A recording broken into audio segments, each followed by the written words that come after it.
नमस्कार दोस्तों, मैं हूं doctor Vikas Agarwal, ENT, sinus, snoring and sleep apnea विशेषज्ञ। नॉर्मली हम ऐसा समझते हैं कि साइनस की समस्या और स्नोरिंग यानी खर्राटे की समस्या दोनों बिल्कुल अलग अलग हैं, जबकि वास्तव में ये ऐसा है नहीं।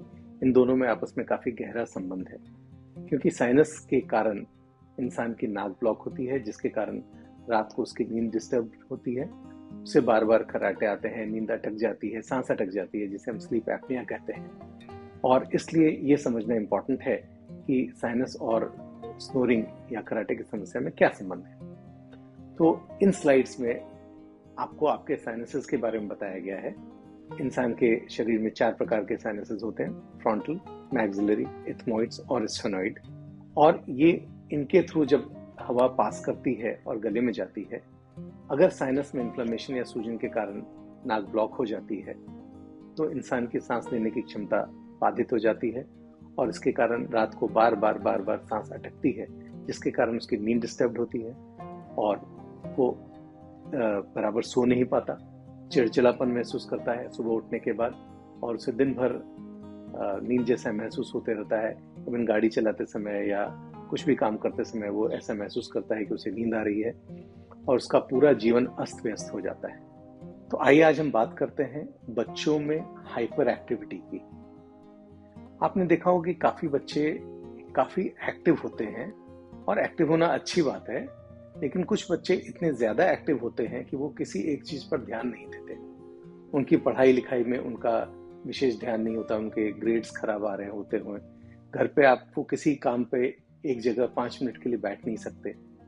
और अक्सर पेरेंट्स बच्चों के ऐसे व्यवहार के कारण काफी परेशान रहते हैं। स्कूल से कंप्लेंट्स आ रही होती हैं और पेरेंट्स बच्चों को लेकर के बिहेवियर थेरेपिस्ट के पास जाते हैं, जबकि अक्सर होता ऐसा है कि इसमें बच्चे का कोई फॉल्ट नहीं है, बच्चे की कोई गलती नहीं है, और बच्चा जो बराबर ध्यान नहीं दे पा रहा है वो इसलिए ध्यान नहीं दे पा रहा है बिकॉज उसकी रात की उसकी नींद पूरी नहीं हुई है।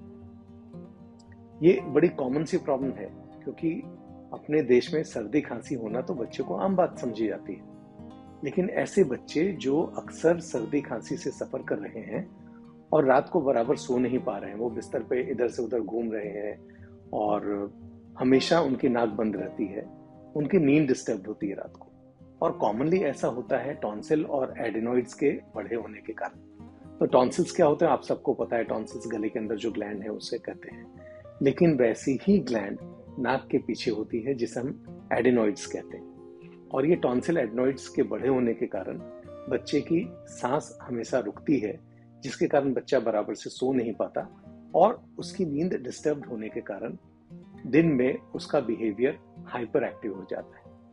तो अगर आप इस चीज की तरफ थोड़ा भी ध्यान दें और ये इंश्योर करें कि पहली बात तो बच्चा फिजिकली एक्टिव रहे, उसका एनवायरनमेंट क्लीन हो, एलर्जन फ्री हो, यानी घर में कोई गंदगी ना हो, और अगर आप पेट्स रखते हैं तो उससे बच्चे को कोई एलर्जी ना हो, ये सब चीज़ों का आप ध्यान रख सकते हैं। लेकिन अगर आपको लगता है कि बच्चा बराबर सांस नहीं ले पा रहा, तो आप उसे अपने नज़दीक के ईएनटी सर्जन के पास ले जा सकते हैं, जो कि सिंपल एक्सरे या सीटी स्कैन से पता कर लेंगे कि बच्चे को एडनॉइड एनलार्जमेंट है या नहीं है।